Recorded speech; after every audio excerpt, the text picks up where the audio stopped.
Hello and welcome to Stained Glass Gaming, where I turn video games into glass. To celebrate the release of the Resident Evil 2 remake, I am making the logo from everybody's favorite corporation, Umbrella. I used 3-bladed scissors to cut out the pattern. In the previous video, I forgot to mention what happens if regular scissors are used. Regular scissors will make the pattern slightly larger than the original image, which is fine, if that's what you want.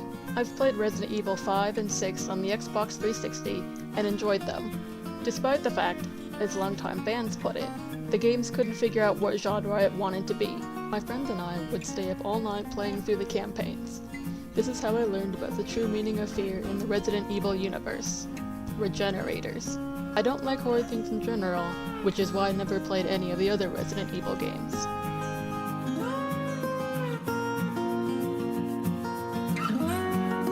I pick up the glass and glue the pieces using washable liquid glue, though a washable glue stick would work as well.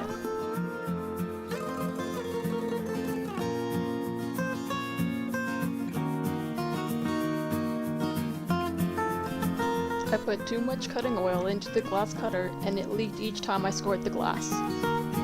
Here is the sound the glass cutter makes as it scores the glass. I tap the glass after I score it to make breaking it easier, and use the smaller pliers with the curved side down as I push down on the glass, sweeping the shards away after each break.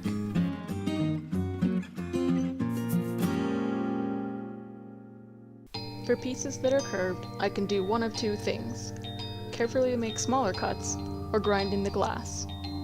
If the piece curves too much, grinding is the only option. I probably could have made the smaller cuts, but since I haven't cut curves in a long time, I'll grind it instead. With the grinder filled 3/4 of the way with water, I begin grinding.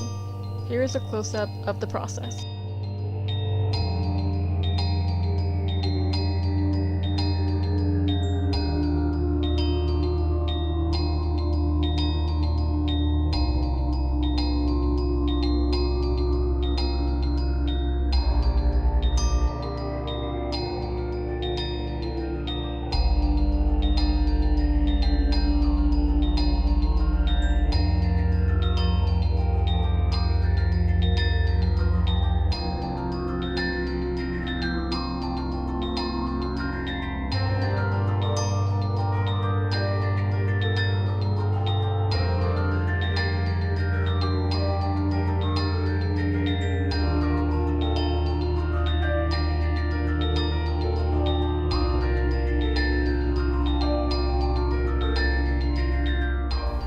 I made the mistake of moving the paper before I made sure the pieces fit the way I wanted, and had to do some additional grinding. Grinding without using a paper pattern is possible, it's just a little more difficult.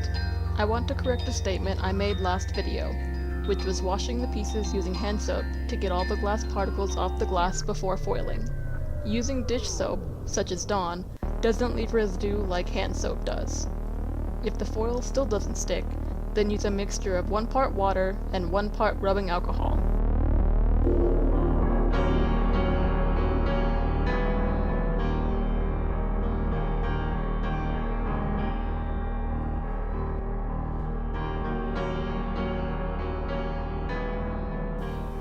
I eyeball lining up the width of the glass in the middle of the foil as much as possible, then cut the corners before I push the foil onto the glass using a burnishing tool.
I pin the pieces into place and do some fine tuning. The pieces don't fit exactly because I made some mistakes while grinding. I tack the pieces on the front before I unpin and tack the back, putting flux on before the solder. As I soldered, I noticed the foil separating from the glass around some of the edges. I learned later that I had heated up the glass too much. Not enough for the glass to crack, but for the adhesive on the foil to melt and not stick to the glass.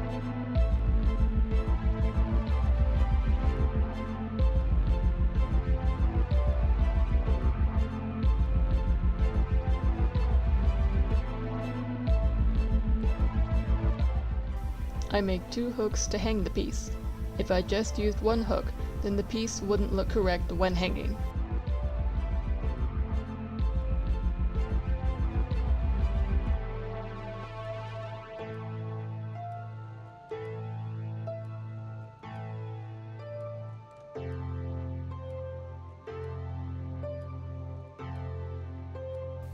Once the piece cools and I've washed off the residual flux and permanent marker, I apply the black patina.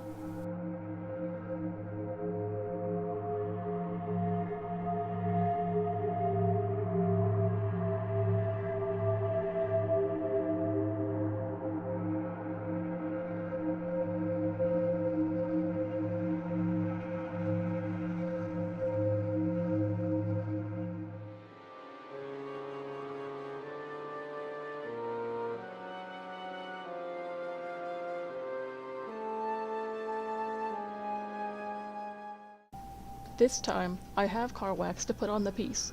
I use the liquid kind and spray it on the front and back, then rub it in with a paper towel. This keeps the patina shinier for longer.